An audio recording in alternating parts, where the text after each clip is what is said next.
Good morning friends, welcome to Chakrapani classes 2.0. അപ്പോൾ നമ്മളിന്ന് സയൻസിൻ്റെ ഒരു ഭാഗമാണ് നോക്കാൻ പോകുന്നത്. നമ്മൾ ദഹന വ്യവസ്ഥയാണ് ഇന്ന് നോക്കാൻ പോകുന്നത്. ദഹന വ്യവസ്ഥ. ദഹന പ്രക്രിയയിലെ പ്രധാനപ്പെട്ട ഘട്ടങ്ങളാണ് ഒന്ന് ആഹാര സ്വീകരണം, ദഹനം, ആഗിരണം, സ്വാംശീകരണം, വിസർജനം എന്നിവയാണ് ദഹന പ്രക്രിയയിലെ പ്രധാനപ്പെട്ട ഘട്ടങ്ങൾ എന്ന് പറയുന്നത്. എന്താണ് ആഹാര സ്വീകരണം എന്ന് പറയുന്നത്? പോഷണ പ്രക്രിയയിലെ ആദ്യ ഘട്ടമാണ് ആഹാര സ്വീകരണമാണ് പോഷണ പ്രക്രിയയിലെ ആദ്യ ഘട്ടം. അപ്പം ദഹന പ്രക്രിയയിലെ പ്രധാനപ്പെട്ട ഘട്ടങ്ങളാണ് നമ്മൾ ആദ്യം പറയുന്നത്. ഒന്നാമത്തേതാണ് ആഹാര സ്വീകരണം.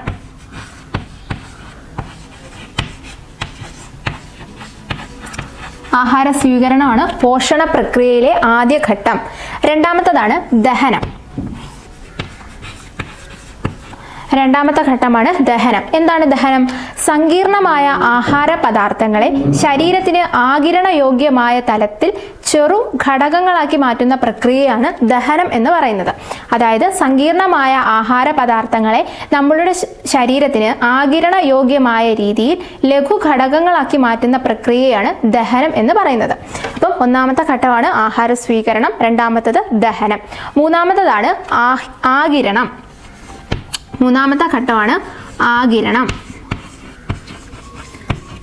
മൂന്നാമത്തെ ഘട്ടമാണ് ആഗിരണം. അതായത് ദഹിച്ച ആഹാരം ശരീരം സ്വീകരിക്കുന്ന പ്രക്രിയയാണ് ആഗിരണം എന്ന് പറയുന്നത്. ദഹന ഫലമായിട്ട് ദഹിച്ച ആഹാരത്തെ നമ്മുടെ ശരീരം സ്വീകരിക്കുന്ന പ്രക്രിയയാണ് ആഗിരണം എന്ന് പറയുന്നത്. അടുത്തതാണ് സ്വാംശീകരണം. അതായത് ആഗിരണം ചെയ്ത ഭക്ഷണ പദാർത്ഥങ്ങൾ നമ്മുടെ ശരീരത്തിന്റെ ഭാഗമാകുന്ന പ്രക്രിയയാണ് സ്വാംശീകരണം എന്ന് പറയുന്നത്. ആഗിരണം ചെയ്യപ്പെട്ട ഭക്ഷണ പദാർത്ഥങ്ങൾ അല്ലെങ്കിൽ ആഹാര ഘടകങ്ങൾ നമ്മുടെ ശരീരത്തിന്റെ ഭാഗമാകുന്ന പ്രക്രിയയാണ് സ്വാംശീകരണം എന്ന് പറയുന്നത്. അഞ്ചാമത്തെ അവസാനത്തെ ഘട്ടമാണ് വിസർജനം.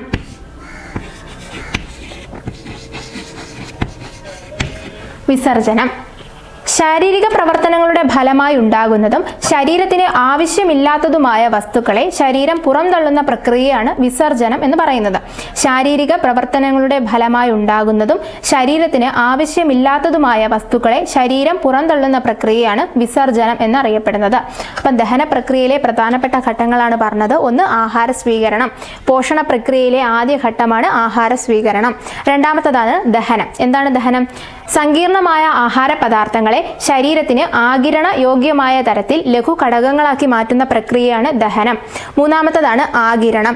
ദഹിച്ച ആഹാരം ശരീരം സ്വീകരിക്കുന്ന പ്രക്രിയയാണ് ആഗിരണം. ദഹിച്ച ആഹാരത്തെ ശരീരം സ്വീകരിക്കുന്ന പ്രക്രിയയാണ് ആഗിരണം. ആഗിരണം ചെയ്യപ്പെട്ട ഭക്ഷണ പദാർത്ഥങ്ങൾ ശരീരത്തിന്റെ ഭാഗമാകുന്ന പ്രക്രിയയാണ് സ്വാംശീകരണം. അതുപോലെ ശാരീരിക പ്രവർത്തനങ്ങളുടെ ഫലമായി ഉണ്ടാകുന്നതും ശരീരത്തിന് ആവശ്യമില്ലാത്തതുമായ വസ്തുക്കളെ ശരീരം പുറന്തള്ളുന്ന പ്രക്രിയയാണ് വിസർജനം എന്ന് അറിയപ്പെടുന്നത്. ഇനി നമ്മൾ ദഹന വ്യവസ്ഥയിലേക്ക് വരികയാണ്. ദഹന വ്യവസ്ഥയുടെ പ്രധാനപ്പെട്ട ഭാഗങ്ങളാണ് വായ്, അന്നനാളം, ആമാശയം, ചെറുകുടൽ, വൻകുടൽ. ദഹന വ്യവസ്ഥയുടെ പ്രധാന ഭാഗങ്ങളാണ് ഒന്ന് വായ്, രണ്ട് അന്നനാളം, മൂന്ന് ആമാശയം, നാല് ചെറുകുടൽ,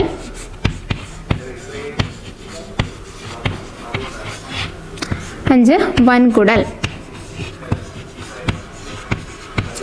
ഇവയാണ് ദഹന വ്യവസ്ഥയുടെ പ്രധാനപ്പെട്ട ഭാഗങ്ങളാണ് ഇവ. ജീവൽ പ്രവർത്തനങ്ങൾക്ക് ആവശ്യമായ ഊർജം പ്രദാനം ചെയ്യുന്ന പോഷക ഘടകങ്ങളാണ് ധാന്യകം അതുപോലെ കൊഴുപ്പും. ജീവൽ പ്രവർത്തനങ്ങൾക്ക് ആവശ്യമായിട്ടുള്ള ഊർജം പ്രദാനം ചെയ്യുന്ന പോഷക ഘടകങ്ങളാണ് ധാന്യകം അതുപോലെ കൊഴുപ്പ് എന്നിവ. നമുക്കറിയാം ധാന്യകം അഥവാ കാർബോഹൈഡ്രേറ്റ്, അതിൻ്റെ ലഘുരൂപങ്ങൾ ഏതെല്ലാമാണ്? ഗ്ലൂക്കോസ്, ഫ്രക്ടോസ്, ഗാലക്ടോസ് എന്നിവയാണ് ധാന്യകത്തിന്റെ ഏറ്റവും ലഘുവായിട്ടുള്ള രൂപങ്ങൾ എന്ന് പറയുന്നത്. കൊഴുപ്പിന്റെ ലഘുരൂപങ്ങളാണ് ഫാറ്റി ആസിഡും ഗ്ലിസറോളും. എന്നിവയാണ് കൊഴുപ്പിന്റെ ലഘുരൂപങ്ങൾ. ശരീര വളർച്ചയ്ക്ക് സഹായിക്കുന്ന പോഷക ഘടകമാണ് മാംസ്യം അഥവാ പ്രോട്ടീൻ. അപ്പം ശാരീരിക പ്രവർത്തനങ്ങൾക്ക് അല്ലെങ്കിൽ ജീവൽ പ്രവർത്തനങ്ങൾക്ക് ആവശ്യമായിട്ടുള്ള ഊർജം പ്രദാനം ചെയ്യുന്നവയാണ് ധാന്യകവും കൊഴുപ്പും. എന്നാൽ ശരീര വളർച്ചയ്ക്ക് സഹായിക്കുന്ന പോഷക ഘടകമാണ് മാംസ്യം അല്ലെങ്കിൽ പ്രോട്ടീൻ. മാംസ്യത്തിന്റെ ലഘുരൂപമാണ് അമിനോ ആസിഡുകൾ എന്ന് അറിയപ്പെടുന്നത്. അമിനോ ആസിഡുകളാണ് മാംസ്യത്തിന്റെ ഏറ്റവും ലഘുരൂപം. ഏറ്റവും വലിയ അമിനോ ആസിഡാണ് ട്രിപ്റ്റോഫാൻ. ഏറ്റവും വലിയ അമിനോ ആസിഡാണ് ട്രിപ്റ്റോഫാൻ. ഏറ്റവും ചെറിയ അമിനോ ആസിഡാണ് ഗ്ലൈസിൻ. ഏറ്റവും ചെറിയ അമിനോ ആസിഡാണ് ഗ്ലൈസിൻ. ജീവൽ പ്രവർത്തനങ്ങളെ നിയന്ത്രിക്കുകയും സഹായിക്കുകയും ചെയ്യുന്ന പോഷക ഘടകങ്ങളാണ് വിറ്റാമിനുകളും ധാതുക്കളും. ജീവൽ പ്രവർത്തനങ്ങളെ നിയന്ത്രിക്കുകയും സഹായിക്കുകയും ചെയ്യുന്ന പോഷക ഘടകങ്ങളാണ് വിറ്റാമിനുകളും ധാതുക്കളും. എന്നാൽ എല്ലാ ജീവൽ പ്രവർത്തനങ്ങളുടെയും സുഗമമായ നടത്തിപ്പിന് ആവശ്യമായിട്ടുള്ള ഘടകമാണ് ജലം. എല്ലാ ജീവൽ പ്രവർത്തനങ്ങളുടെയും സുഗമമായ നടത്തിപ്പിന് ആവശ്യമായിട്ടുള്ള ഘടകമാണ് ജലം. ഇനി നമുക്ക് ദഹന വ്യവസ്ഥയുടെ ഓരോ ഭാഗങ്ങളായിട്ട് നോക്കാം. ദഹന പ്രക്രിയ ആരംഭിക്കുന്നത് വായിൽ വെച്ചിട്ടാണ്. നമുക്കറിയാം നമ്മുടെ ദഹന പ്രക്രിയ ആരംഭിക്കുന്നത് വായിൽ വെച്ചിട്ടാണ്. വായ്ക്കുള്ളിലെ അറ പൊതുവായിട്ട് അറിയപ്പെടുന്ന പേരാണ് വദനഗഹ്വരം. വദനഗഹ്വരം എന്നാണ് വായ്ക്കുള്ളിലെ അറ പൊതുവായിട്ട് അറിയപ്പെടുന്നത്. വദനഗഹ്വരം.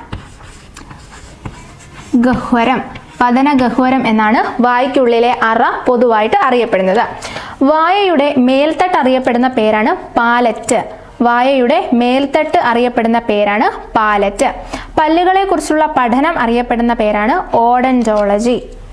പല്ലുകളെ കുറിച്ചുള്ള പഠനമാണ്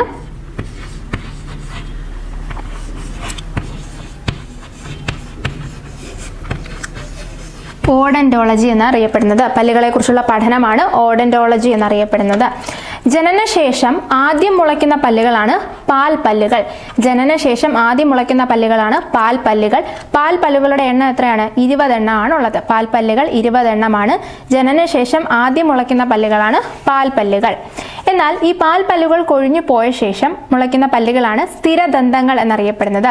മനുഷ്യന്റെ സ്ഥിരദന്തങ്ങളുടെ എണ്ണം 32 ആണ്. മനുഷ്യനിലെ സ്ഥിരദന്തങ്ങളുടെ എണ്ണം 32.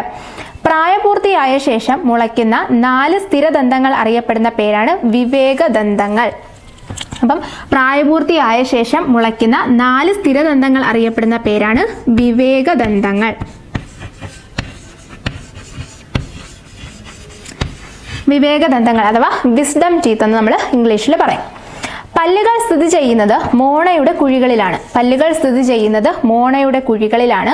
മോണയുടെ കുഴികളിൽ പല്ലിനെ ഉറപ്പിച്ചു നിർത്തുന്ന കാൽസ്യം അടങ്ങിയ പദാർത്ഥമാണ് സിമന്റം. അപ്പം സിമന്റം എന്ന് പറയുന്നത് നമുക്കറിയാം പല്ലുകൾ സ്ഥിതി ചെയ്യുന്നത് മോണയുടെ കുഴികളിലാണ്.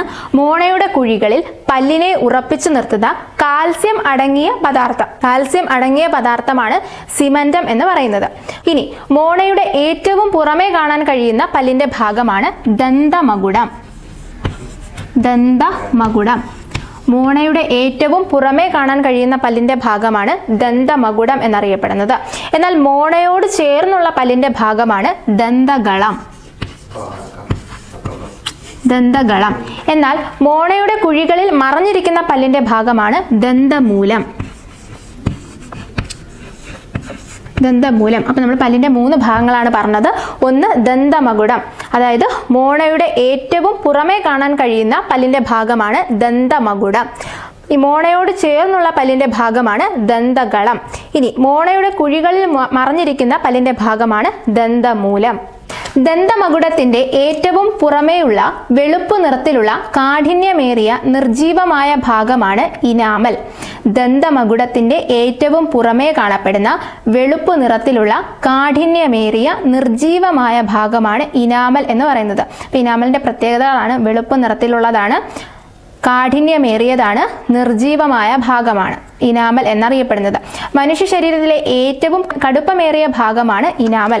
മനുഷ്യ ശരീരത്തിലെ ഏറ്റവും കടുപ്പമേറിയ ഭാഗമാണ് ഇനാമൽ എന്ന് പറയുന്നത്. ഇനാമലിന്റെ ആരോഗ്യത്തിന് ആവശ്യമായ മൂലകമാണ് ഫ്ലൂറിൻ. ഇനാമലിന്റെ ആരോഗ്യത്തിന് ആവശ്യമായിട്ടുള്ള മൂലകമാണ് ഫ്ലൂറിൻ എന്ന് പറയുന്നത്. പല്ല് നിർമ്മിച്ചിരിക്കുന്ന ജീവനുള്ള കലയാണ് ഡെൻഡൈൻ. പല്ല് നിർമ്മിച്ചിരിക്കുന്ന ജീവനുള്ള കലയാണ് ഡെൻഡൈൻ. പല്ല് നിർമ്മിച്ചിരിക്കുന്ന ജീവനുള്ള കലയാണ് ഡെൻഡൈൻ എന്ന് പറയുന്നത്. ഈ ഡെൻഡൈന്റെ ഉൾഭാഗം അറിയപ്പെടുന്ന പേരാണ് pulp cavity. Pulp cavity.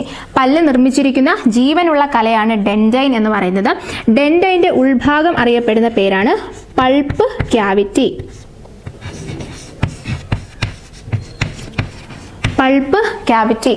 Pulp ക്യാവിറ്റിയിൽ കാണപ്പെടുന്ന മൃദുവായ യോജക കലയാണ് പൾപ്പ്. പൾപ്പ് ക്യാവിറ്റിയിൽ കാണപ്പെടുന്ന മൃദുവായ യോജക കലയാണ് പൾപ്പ്. നാഡികളും രക്തക്കുഴലുകളും ലിംഫ് വാഹികളും കാണപ്പെടുന്ന പല്ലിന്റെ ഭാഗമാണ് പൾപ്പ്. അപ്പം പല്ല് നിർമ്മിച്ചിരിക്കുന്ന ജീവനുള്ള കലയാണ് ഡെൻഡൈൻ എന്ന് പറയുന്നത്. ഡെൻഡൈന്റെ ഉൾഭാഗം അറിയപ്പെടുന്ന പേരാണ് പൾപ്പ് ക്യാവിറ്റി. പൾപ്പ് ക്യാവിറ്റിയിൽ കാണപ്പെടുന്ന മൃദുവായ യോജക കലയാണ് പൾപ്പ്. നാഡികളും രക്തക്കുഴലുകളും ലിംഫ് വാഹികളും കാണപ്പെടുന്ന പല്ലിലെ ഭാഗമാണ് പൾപ്പ് എന്ന് പറയുന്നത്. അടുത്തൊരു ടേമാണ് പെരിഡോണ്ടൽ ലിഗമെന്റ്. Periodontal ligament. നാഡികളും രക്തക്കുഴലുകളും ഉള്ള ഈ ഭാഗം പല്ലിനെ മോണയുടെ കുഴികളിൽ ഉറപ്പിച്ചു നിർത്താൻ സിമന്റത്തോടൊപ്പം ചേർന്ന് പ്രവർത്തിക്കുന്നു. ഇവ പല്ലിനെ താടിയെല്ലുമായി ബന്ധിപ്പിച്ചു നിർത്തുന്നു. അപ്പം മോണയുടെ കുഴികളിൽ പല്ലിനെ ഉറപ്പിച്ചു നിർത്തുന്ന കാൽസ്യം അടങ്ങിയ പദാർത്ഥമാണ് സിമന്റം എന്ന് പറയുന്നത്. ഇതേ ധർമ്മം നിർവഹിക്കുന്ന ഒരു ഭാഗമാണ് പെരിഡോണ്ടൽ ലിഗമെന്റ്. അതായത് നാഡികളും രക്തക്കുഴലുകളും ഉള്ള ഈ ഭാഗം പെരിഡോണ്ടൽ ലിഗമെന്റ് പല്ലിനെ മോണയുടെ കുഴികളിൽ ഉറപ്പിച്ചു നിർത്താൻ സിമന്റത്തോടൊപ്പം ചേർന്ന് പ്രവർത്തിക്കുന്നു. അതുപോലെ തന്നെ ഇവ പല്ലിനെ താടിയെല്ലുമായിട്ട് ബന്ധിപ്പിച്ച് നിർത്തുന്നു. ഇനി നമുക്ക് വിവിധ തരം പല്ലുകളെ കുറിച്ച് നോക്കാം. മനുഷ്യനില് 4 തരത്തിലുള്ള പല്ലുകളാണ് കാണപ്പെടുന്നത്. മനുഷ്യനില് 4 തരത്തിലുള്ള പല്ലുകളാണ് കാണപ്പെടുന്നത്. ഒന്നാമത്തതാണ് ഉളിപ്പല്ല്.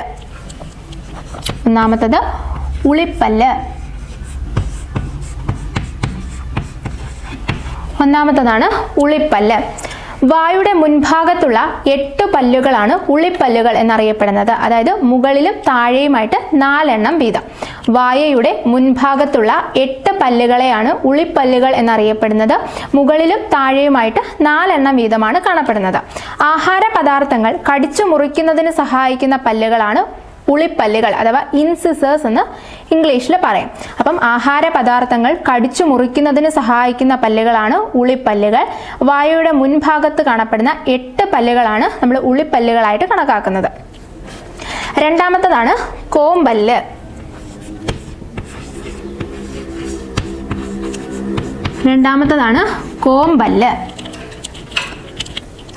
അഥവാ കനൈൻസ്. രണ്ടാമത്തതാണ് കോമ്പല്ല്. കോമ്പല്ലിന്റെ എണ്ണം 4 എണ്ണമാണ്. അതായത് മുകളിലും താഴെയുമായിട്ട് 2 എണ്ണം വീതമാണ് കാണപ്പെടുന്നത്. ആഹാര പദാർത്ഥങ്ങൾ കടിച്ചു കീറാൻ സഹായിക്കുന്ന പല്ലുകളാണ് കോമ്പല്ല്. ആഹാര പദാർത്ഥങ്ങൾ കടിച്ചു മുറിക്കാനാണെങ്കിൽ ഉളിപ്പല്ലും, ആഹാര പദാർത്ഥങ്ങൾ കടിച്ചു കീറാൻ സഹായിക്കുന്ന പല്ലുകളാണ് കോമ്പല്ല്.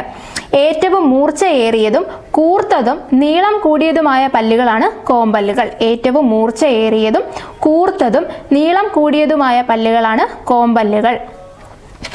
കൂർത്ത ദന്തമകുടമുള്ള ഇവയ്ക്ക് ഒരു ദന്തമൂലമാണുള്ളത്. മാംസഭുക്കുകളിൽ ഉള്ളതും സസ്യഭുക്കുകളിൽ ഇല്ലാത്തതുമായ പല്ലാണ്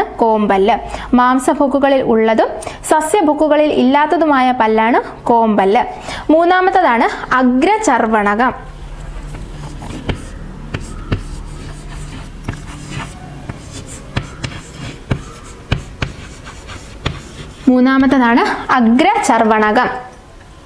അഥവാ പ്രീമോളാർസ് എന്ന് പറയും. അഗ്രചർവണകത്തിന്റെ എണ്ണം 8 എണ്ണമാണ്. അഗ്രചർവണകം സഹായിക്കുന്നത് ആഹാര പദാർത്ഥങ്ങൾ ചവച്ചരയ്ക്കാൻ സഹായിക്കുന്ന പല്ലുകളാണ് അഗ്രചർവണകം. നാലാമത്തതാണ് ചർവണകം.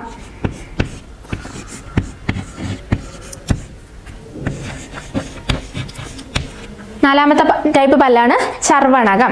ചർവണകത്തിന്റെ എണ്ണം 12 എണ്ണമാണ്. ഇതിൽ 4 എണ്ണം വിവേകദന്തങ്ങളാണ്. ചർവണകത്തിന്റെ എണ്ണം 12 എണ്ണമാണ്. ഇതിൽ 4 എണ്ണം വിവേകദന്തങ്ങളാണ്.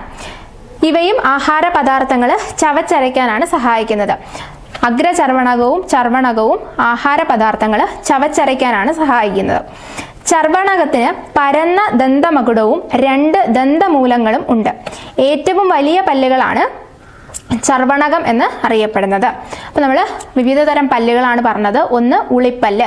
ഉളിപ്പല്ലിന്റെ എണ്ണം 8 എണ്ണമാണ്. ആഹാര പദാർത്ഥങ്ങൾ കടിച്ചു മുറിക്കാൻ സഹായിക്കുന്നു. രണ്ടാമത്തത് കോമ്പല്ല്. എണ്ണം 4 എണ്ണമാണ് കാണപ്പെടുന്നത്. മുകളിലും താഴെയായിട്ട് 2 എണ്ണം വീതം. ഏറ്റവും മൂർച്ചയേറിയതും കൂർത്തതും നീളം കൂടിയതുമായ പല്ലുകളാണ് കോമ്പല്ല്. അതുപോലെ ആഹാര പദാർത്ഥങ്ങൾ കടിച്ചു കീറാൻ സഹായിക്കുന്നു. മാംസഭുക്കുകളിൽ ഉള്ളതും സസ്യഭുക്കുകളിൽ ഇല്ലാത്തതുമായ പല്ലുകളാണ് കോമ്പല്ല്. അഗ്രചർവണകവും ചർവണകവും സഹായിക്കുന്നത് ആഹാര പദാർത്ഥങ്ങൾ ചവച്ചരയ്ക്കാൻ വേണ്ടിയിട്ടാണ്.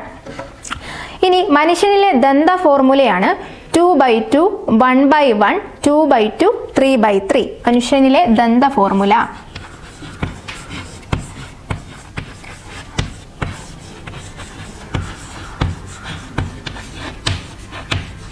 മനുഷ്യനിലെ ദന്ത ഫോർമുലയാണ് 2/2, 1/1, 2/2, 3/3. അടുത്തത് പല്ലുകൾക്ക് കേടുവരുത്തുന്ന ആസിഡാണ് ലാക്റ്റിക് ആസിഡ്. പല്ലുകൾക്ക് കേടുവരുത്തുന്ന ആസിഡാണ് ലാക്റ്റിക് ആസിഡ്. ആധുനിക ഇന്ത്യൻ ദന്ത ചികിത്സയുടെ പിതാവാണ് റാഫിയുദ്ദീൻ അഹമ്മദ്. ആധുനിക ഇന്ത്യൻ ദന്ത ചികിത്സയുടെ പിതാവാണ് റാഫിയുദ്ദീൻ അഹമ്മദ്. അടുത്തത് പല്ല്, എല്ല് എന്നിവയുടെ ആരോഗ്യത്തിന് സഹായിക്കുന്ന വൈറ്റമിനാണ് വൈറ്റമിൻ ഡി. വൈറ്റമിൻ ഡി ആണ് പല്ല്, എല്ല് എന്നിവയുടെ ആരോഗ്യത്തിന് സഹായിക്കുന്ന വൈറ്റമിൻ. വൈറ്റമിൻ ഡിയുടെ ശാസ്ത്രീയ നാമമാണ് കാൽസിഫെറോൾ. കാൽസിഫെറോൾ എന്നറിയപ്പെടുന്നത് വൈറ്റമിൻ ഡി ആണ്. എന്നാൽ പല്ല്, മോണ എന്നിവയുടെ ആരോഗ്യത്തിന് സഹായിക്കുന്ന വൈറ്റമിനാണ് വൈറ്റമിൻ സി. പല്ല്, മോണ എന്നിവയുടെ ആരോഗ്യത്തിന് സഹായിക്കുന്ന വൈറ്റമിനാണ് വൈറ്റമിൻ സി. വൈറ്റമിൻ സിയുടെ ശാസ്ത്രീയ നാമമാണ് അസ്കോർബിക് ആസിഡ്. അസ്കോർബിക് ആസിഡ് നമുക്കറിയാം ചൂടാക്കുമ്പോൾ നഷ്ടമാകുന്ന വൈറ്റമിനാണ് വൈറ്റമിൻ സി. എന്നാൽ തണുപ്പിക്കുമ്പോൾ നഷ്ടമാകുന്ന വൈറ്റമിനാണ് വൈറ്റമിൻ കെ. പല്ലിൽ അടങ്ങിയിരിക്കുന്ന പ്രധാന സംയുക്തമാണ് കാൽസ്യം ഫോസ്ഫേറ്റ്. പല്ലിൽ അടങ്ങിയിരിക്കുന്ന പ്രധാന സംയുക്തം ആണ് കാൽസ്യം ഫോസ്ഫേറ്റ്. പല്ലിലെ പോട് അടയ്ക്കുന്നതിന് ഉപയോഗിക്കുന്ന രാസപദാർത്ഥമാണ് ഡെന്റൽ അമാൽഗം അഥവാ സിൽവർ അമാൽഗം. പല്ലിലെ പോട് അടയ്ക്കാൻ ഉപയോഗിക്കുന്ന രാസപദാർത്ഥമാണ് ഡെന്റൽ അമാൽഗം അഥവാ സിൽവർ അമാൽഗം. പല്ലിലേക്കുള്ള രക്തപ്രവാഹം തടഞ്ഞ് പല്ലിനെ മരിച്ച അവസ്ഥയിൽ വർഷങ്ങളോളം നിലനിർത്തുന്ന ചികിത്സാ രീതിയാണ് റൂട്ട് കനാൽ എന്ന് അറിയപ്പെടുന്നത്. പല്ലിലേക്കുള്ള രക്തപ്രവാഹത്തെ തടഞ്ഞ് പല്ലിനെ മരിച്ച അവസ്ഥയിൽ വർഷങ്ങളോളം നിലനിർത്തുന്ന ചികിത്സാ രീതിയാണ് റൂട്ട് കനാൽ എന്ന് അറിയപ്പെടുന്നത്.